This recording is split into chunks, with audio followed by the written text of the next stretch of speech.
నమస్తే viewers, welcome to Telugu ప్రజా talks YouTube channel. మన దేశ యువత ప్రపంచాన్ని జయిస్తుంది.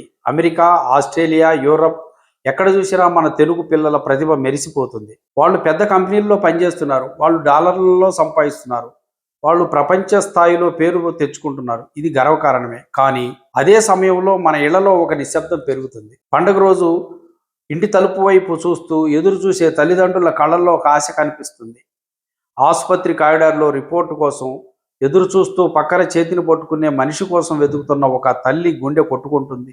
వాళ్ళు డబ్బు అడగరు, వాళ్ళు ఆస్తి అడగరు, వాళ్ళు కేవలం ఒక మాట అడుగుతారు: ఎప్పుడు వస్తావు బిడ్డ అని. ఈరోజు మనం చర్చించబోయేది కేవలం విదేశాలకు వెళ్ళడం సరైందా కాదా అన్న విషయం కాదు. ఈరోజు మనం మాట్లాడేది వెనుక ఉన్న మూలాల గురించి, తల్లిదండ్రుల ఒంటరితనం గురించి, దేశానికి ప్రతిభ అవసరం గురించి. తెలివైన యువత అంతా బయటకు వెళ్తే దేశ భవిష్యత్తుపై ప్రభావం ఉంటుందా? విదేశాల్లో విజయాలు సాధించిన మన మూలాలు మర్చిపోవటం సరైందా? తల్లిదండ్రుల నవ్వు దేశ అభివృద్ధి ఇవి మన బాధ్యత కాదా? ఈ రోజు మన స్టూడియోలో మనం ప్రశ్నలకు సమాధానం వెతుకుదాం. ఈ విషయంపై ప్రముఖ పొలిటికల్ అనలిస్ట్ కనిగంటి ప్రభాకర్ రావు గారితో చర్చిద్దాం. నమస్కారం ప్రభాకర్ రావు గారు. మా క్లోజ్ ఫ్యామిలీలోనండి ఓ నర్సును పడేశారు. పేరెంట్స్ ఎంత బాగా చూసుకుంటున్నాను, తరించిపోయేవారు. ఒకసారి ఫోన్ చేయమనండి అమ్మా, ఒకసారి మాట్లాడాలని ఉంది. అబ్బా మేము బిజీ అమ్మా, మీటింగ్స్ లో ఉన్నాం, లేకపోతే వాడు ఎక్కడో యుఎస్ లో ఉంటాడు. వీళ్ళేమో కేర్ టేకర్స్ తో వాళ్ళతో పాపం రిలేషన్షిప్స్, వాడినే కొడుకులా చూసుకునేవాళ్ళు. ఎందుకంటే వాడు వస్తున్నాడు, మందు దాపిస్తున్నాడు, లేకపోతే తుడుస్తున్నాడు. ఆస్తి కూడా వాళ్ళకి రాసిస్తే ఇవ్వరు కదా. అప్పుడు అందరు వస్తారండి, ఆస్తులకు అందరు వస్తారు. ఇక్కడ మన వాళ్ళు పాపం మంచి ఫ్యామిలీ బాండింగ్ ఉంది. చిన్నవాడు చూస్తాడు ఇవన్నీ. వాడికి ఏంటి అంతేనా, పేరెంట్స్ కి రెస్పెక్ట్ అంటే బాగా డబ్బులు సంపాదించి నర్సును పెడితే అయిపోయింది కదా. Because that's what my dad did.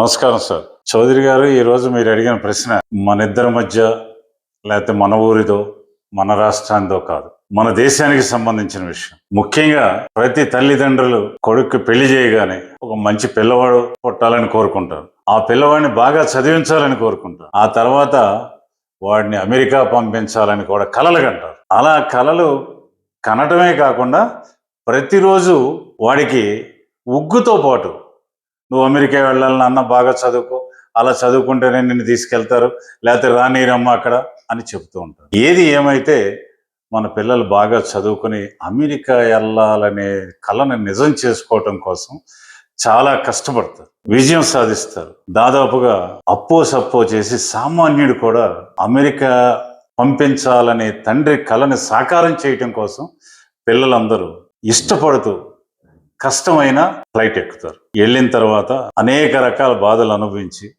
సుమారుగా 50-60 లక్షల డబ్బులు ఖర్చు పెట్టుకుని ఏదో ఎవరో ఒకరిని పట్టుకుని మంచి ఉద్యోగాన్ని సంపాదిస్తారు, డాలర్లు కూడబెడతారు. చాలా వరకు ఇది వరకటి రోజుల్లో అయితే సుమారుగా 2010 వరకు ఆ డబ్బుల్ని మన దేశం తల్లిదండ్రుల కోసం పంపించేవాళ్ళు. ఆ డబ్బులతో ఆస్తులు కొనేవాళ్ళు. కానీ ఈ మధ్యకాలంలో మన యువత ట్రెండ్ మార్చారు. మన దేశం బాగోలేదు, మన దేశం పేద దేశం, మన దేశంలో సౌకర్యాలు లేవు అంటూ అమెరికా కావచ్చు, న్యూజిలాండ్ కావచ్చు, ఇంగ్లాండ్ కావచ్చు, లేదా యూరప్ కంట్రీస్ కావచ్చు, ఎక్కడికి వెళ్ళినప్పటికీ వాళ్ళు తిరిగి రావటానికి ఇష్టపడటం లేదు. అక్కడే సెటిల్ అయిపోవాలని కళ్ళకంటున్నారు. ఆ తర్వాత వాళ్ళకి పిల్లలు పుట్టడం, వాళ్ళు అక్కడ భావాలకి అక్కడ వాతావరణానికి అలవాటు పడిపోవటం, వీళ్ళు వద్దాం అనుకున్నా వాళ్ళు అంగీకరించకపోవటం జరుగుతూ ఉన్నట్లుగా నేను గమనించడం జరిగింది. నా స్నేహితుల్లో చాలామంది పిల్లలు ఇతర దేశాల్లో సెటిల్ అయిపోయి ఉన్నారు. పిల్లలకి రావాలని ఉంటుంది, తల్లిదండ్రులు ఆహ్వానించాలని ఉంటుంది, కానీ వాళ్ళ అభివృద్ధిని కాదనలేనట్టు పరిస్థితుల్లో ఇలాగా అనేక రకాలైన మనోభావాలను చంపుకుంటూ ఏది ఏమైతే ఆర్థికంగా మాత్రం విజయాలను సాధిస్తున్నారు, ప్రతిభని సంపాదిస్తున్నారు. ఆ ప్రతిభతో దేశాన్ని విజయకేతనం ఎగరేసేట్టుగా, మనం గర్వించేటట్టుగా, మనం 10 మందిలో చెప్పుకునేట్లుగా చేస్తున్నారు. మన దేశ యువత ప్రతిభతో విజయం సాధించుతుంది. టాప్ 10 కంపెనీల్లో మన వాళ్ళే సీఈఓలుగా ఉంటున్నారు. అంతులేని జీతం, ప్రపంచంలో ఎక్కువ జీతం పొందేది కూడా దాదాపుగా మన వాళ్ళే. అయితే ఇవన్నీ చెప్పుకోవడానికి బాగున్నప్పటికీ కొన్ని ఇబ్బందికరమైన విషయాలు ఉన్నాయి, కొన్ని మంచి విషయాలు కూడా దీని చాటును దాగి ఉన్నాయి. సుమారుగా దాని వివరాల్లోకి వెళ్తే, మన దేశం నుంచి దాదాపుగా 110 దేశాల్లో అనేక మంది స్థిరపడ్డారు. వాళ్ళ సంఖ్య సుమారుగా 3 కోట్లు. వాళ్ళు ప్రతి ఏటా 12 లక్షల కోట్లు రెమిటెన్స్ ద్వారా మన దేశం పంపిస్తున్నారు. ఇంత ధనాన్ని పంపించినప్పటికీ కూడా వాళ్ళు ఇంకా సంపాదించి అక్కడ పెట్టుబడులు కూడా పెడుతూ ఉన్నారు. ఆ దేశంలో ఇళ్ళు కొంటున్నారు, కార్లు కొంటున్నారు, పొలాలు కూడా కొంటున్నారు. ఈ మధ్య కాలంలో అది కూడా వ్యవసాయం చేయటం కూడా ఒక కొత్త వృత్తిగా మారింది. కొంతమంది అయితే ఫ్యాక్టరీలు పెడుతున్నారు, రియల్ ఎస్టేట్ బిజినెస్లు పెడుతున్నారు, అనేక రకాల వ్యాపారాల్లో ఇన్వాల్వ్ అయిపోతున్నారు. ఇవన్నీ తప్పు కాదు, అవసరం కూడా. ఏ దేశం అయితే మనకింత విజ్ఞానాన్ని ఇచ్చిందో, మనకి జన్మనిచ్చిందో, మనల్ని పెంచి పెద్ద చేసిందో, ఆ దేశం కోసం మనం ఏం చేస్తున్నాం అనేది మర్చిపోకుండా ఆ దేశంలో సంపాదించిన ప్రతిభని, అనుభవాన్ని, డబ్బుని ఇక్కడ స్టార్టప్స్ ద్వారా స్టార్ట్ చేసి తను బాగుపడుతూ 10 మందికి ఉద్యోగాలు ఇచ్చే దశగా ఎదగాలని కోరుకుంటున్నాను. ఈ సందర్భంగా యువతకి నేనేమంటానంటే, మీరు ప్రతిభ సాధించండి, విదేశాలకు వెళ్ళండి, అక్కడ టెక్నాలజీని కూడా అలవర్చుకోండి. వాటితో మన దేశాన్ని అభివృద్ధి చేయడానికి మీ వంతు సహాయం అందించండి. మీరు ఎంత ఎదిగినా ఈ దేశం బిడ్డననే సంగతి మర్చిపోకండి. ఈ దేశం బాగు కోసం కృషి చేయండి. నిన్ను కన్న తల్లిదండ్రులు నీ కోసం ఎదురు చూస్తారని మర్చిపోవద్దు. పండగ వచ్చినా, ఏమైనా ఫంక్షన్స్ వచ్చినా, లేదా వాళ్ళకి అనారోగ్యం వచ్చినా పిల్లల్ని తలుచుకోకుండా ఉండలేరు. అలా అని మిమ్మల్ని వాళ్ళ దగ్గర వచ్చి ఉండమని కోరలేరు. ఆ మనోభావాల్ని గ్రహించి మీరు ఏం చేస్తే బాగుంటుందో, ఏం చెయ్యాలో మీరే ఆలోచించుకోండి. ఈ పరిస్థితుల్లో నుంచి మనం బయటపడి మన దేశాభివృద్ధిలో కూడా మనం భాగస్వామ్యం వహించాలి. ఇతర దేశాల్లో కూడా ఉండండి, అక్కడ కూడా వ్యాపారాలు చేయండి. ఏది చేసినా కూడా మూలాలని మరువకండి. మన దేశం యొక్క అభివృద్ధికి మీరు తగినంత చేయూతను కూడా ఇవ్వండి. ఇక్కడున్న యువతకి కావలసిన ప్రతిభని, వాళ్ళకి కావలసిన విషయాల మీద ట్రైనింగ్ ఇవ్వడానికి కూడా మీరు సిద్ధంగా ఉండండి. అలా చేసినప్పుడు మన దేశ అభివృద్ధిలో కూడా మీకు భాగస్వామ్యం ఉంటుంది, మీకు కూడా మంచి పేరు ఉంటుంది. ఆ తర్వాత దేశం కూడా అభివృద్ధి సాధిస్తుంది. మిమ్మల్ని చూసి భరతమాత గర్విస్తుంది, భరతమాత ఆనందపడుతుంది. నా బిడ్డలు ప్రపంచంలోనే ప్రపంచాన్ని కూడా ఎంతో ఎత్తుకి ఎదగటానికి, అభివృద్ధిలోకి తీసుకెళ్ళటానికి, టెక్నాలజీలో నా పిల్లలు ఎంతో ఎత్తుకు ఎదిగారని గర్వంగా చెప్పుకుంటే ఉప్పొంగిపోతుంది. ఆ అవకాశాన్ని భరతమాతకి ఇవ్వండి. మీరు మీ మూలాలను మరవకండి.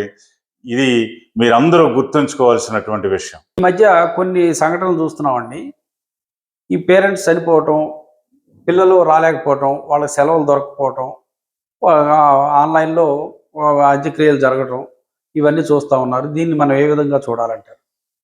వెరీ గుడ్ చౌదరి గారు, చాలా మంచి ప్రశ్న. ఇది అందరినీ కలిచివేస్తున్నటువంటి ఒక హృదయ విదారకమైన అవసరమైనటువంటి సమస్యని మీరు చర్చకు పెట్టారు. ఎందుకంటే ఎవరో ఒకళ్ళు అడగకపోతే ఇది చర్చకు రాదు, దానికి పరిష్కారం కూడా లభించదు.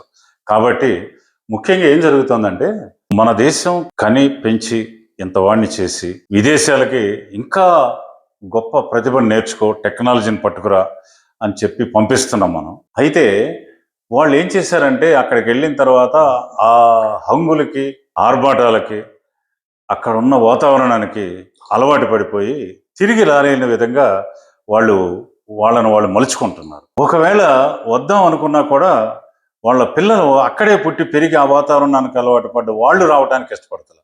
వాళ్ళను వదిలి వీళ్ళు రాలేని పరిస్థితిలో ఇరుక్కుంటున్నారు. ఇటు తల్లిదండ్రులకి న్యాయం చేయలేక, పిల్లల్ని వదలలేక వాళ్ళు కూడా నరకయాతన పడుతున్నటువంటి సంఘటనలు కూడా నా దృష్టికి వచ్చినాయి. ఎందుకంటే ఎన్ఆర్ఐస్తో కానీ, వాళ్ళ కుల సంఘాలతో కానీ, లేదా వాళ్ళ యొక్క సంఘ నాయకులతో కానీ నేను తరచూ చర్చల్లో ఉంటాను కాబట్టి అవన్నీ నేను గమనిస్తున్నాను. వీటికి పరిష్కారం ఏంటంటే, మనం ఎలాగైతే మన పిల్లలు పుట్టగానే బాగా చదువుకో, విదేశాలకు వెళ్ళు, ఉద్యోగాలు చెయ్యి, డాలర్లు సంపాదించు, మన యొక్క కుటుంబం యొక్క ఆర్థిక పరిస్థితిని, మన దేశ యశస్సుని పెంచాలని మనం ఎలా చెబుతున్నామో, వాళ్ళు కూడా వాళ్ళ పిల్లలకి మన దేశం ఇది కాదు, మన దేశం అది, మన భారతదేశం మనం వెళ్ళిపోవాలి, మన భరతమాత ముద్దు పెట్టడం, అలాగే మన యొక్క మాతృభాషను కూడా మర్చిపోకుండా మన యొక్క సాంప్రదాయాలని, మన యొక్క సంస్కృతిని వాళ్ళకి నూరిపోసి నేర్పించితే గనక తప్పకుండా ఈ సమస్యకి పరిష్కారం దొరుకుతుంది. ముఖ్యంగా ఈ మధ్య పిల్లలు, తల్లిదండ్రులు ఈ సామాజిక సమస్యల్ని బాగా అనుభవిస్తున్నట్లుగా కూడా మనం గమనించడం అయింది. చక్కగా వెళ్తున్నారు, వెళ్ళేప్పుడు ఆస్తిపాస్తులు లేని వాళ్ళు కూడా బ్యాంకులోనో ఏదో ఒకటి లోన్ తీసుకుని పంపిస్తున్నారు. అక్కడ మంచి ఉద్యోగాలను సాధిస్తున్నారు. తర్వాత ఇల్లు, కార్లు, వ్యాపారాలు అన్నీ సెటిల్ చేస్తున్నారు. కొంతమంది అప్పులు కూడా కట్టడం లేదు, కొంతమంది తిరిగి రావటం లేదు, కొంతమంది వాళ్ళకి వచ్చే వాటాను కూడా అమ్ముకుని వెనక్కి తీసుకెళ్ళిపోతున్నారు. ఇదంతా ఒక ఎత్తు అయితే, దురదృష్టకరమైన విషయం ఏంటంటే అనారోగ్యంగా ఉన్నప్పుడు కానీ లేదా ఏదైనా అవసర సమయాల్లో వాళ్ళ యొక్క సంయోగాన్ని కోరుకుంటారు వీళ్ళు. అయితే అప్పుడు రాకపోగా చనిపోయినప్పుడు కూడా రావటానికి తీరిక లేదు, నాకు సెలవు లేదు, లేకపోతే నేను రాలేకపోతున్నాను. ఆన్లైన్లో చాలా మనకు తక్కువ కానీ బాంబే లాంటి మెట్రోపాలిటన్ సిటీస్లో ఒక ప్యాకేజీలో అంత్యక్రియలు చేసేటువంటి కార్యక్రమాలు చేసే వ్యక్తులు బయలుదేరారు. వాళ్ళు ఏం చేస్తున్నారంటే ఆన్లైన్లో బుక్ చేసుకుంటే అంత్యక్రియలు వాళ్ళే చేస్తున్నారు, వీళ్ళు ఆ డబ్బులు వేసేస్తే అంతా పూర్తి చేసి వీడియో పంపిస్తున్నారు. అలాంటి దౌర్భాగ్యమైన పరిస్థితుల్లో మనం ముందుకెళ్ళిపోతున్నాం. అది అభివృద్ధి, అది అవసరమా? అసలు కొడుకుని ఎందుకు కనాలనుకుంటున్నాం మనం? ఆ కొడుకు పున్నామ నరకాల నుంచి మనల్ని రక్షించడానికి, మనకు తలకొరివి పెట్టడానికని మన శాస్త్రాలు ఘోషిస్తున్నాయి. అలాంటి దాన్ని మర్చిపోయే మనం, నాకు సెలవు లేదు, నీకు చదువు లేదు, నీ దగ్గరికి రాను, నీ అవసరం లేదు, మీతో మాకు పని లేదు, నేను చాలా ఎత్తుకు ఎదిగిపోయాను, నీది నా లెవెల్ కాదు, నీకంటే నేను చాలా రంగాల్లో ఎదిగిపోయాను, నాకు ఎట్టి పరిస్థితులను ఒక్క నిమిషం కూడా నీ కోసం స్పేర్ చేయలేను, నువ్వు చచ్చాక నేను వచ్చి మాత్రం ఏంటి ఉపయోగం, కాబట్టి నేను రాలేను అనుకునేటువంటి వాళ్ళ కోసం నేను ఒక చిన్న హెచ్చరిక ఒకటి చెప్తున్నాను. అలాంటి కొడుకులు మనకి ఉన్నా లేకున్నా ఒక్కటే, వాళ్ళని మర్చిపోవటం అవసరం.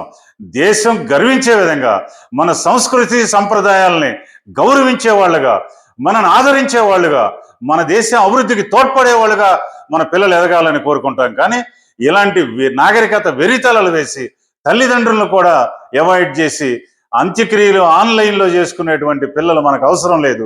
అలాంటి సంస్కృతి మనది కాదు. కాబట్టి దయచేసి ఇలా ఎవరు కూడా ఆలోచించొద్దని, తల్లిదండ్రుల యొక్క మనోభావాలను గుర్తించి గౌరవించి మీరు ఎదగండి, సంపాదించండి, వ్యాపారాలు చేయండి, కానీ మీ మూలాల్ని మర్చిపోవద్దు. మిమ్మల్ని కని పెంచి పెద్ద చేసిన ఈ దేశాన్ని కానీ, ఈ మాతృభూమిని కానీ, తల్లిదండ్రుల్ని కానీ మర్చిపోకుండా ఆదరించవలసిందిగా మీ అందరినీ చేతులెత్తి అర్థిస్తున్నాను. మీరందరూ గమనించి మారతారని ఆశిస్తున్నాను. జై హింద్, జై భారత్.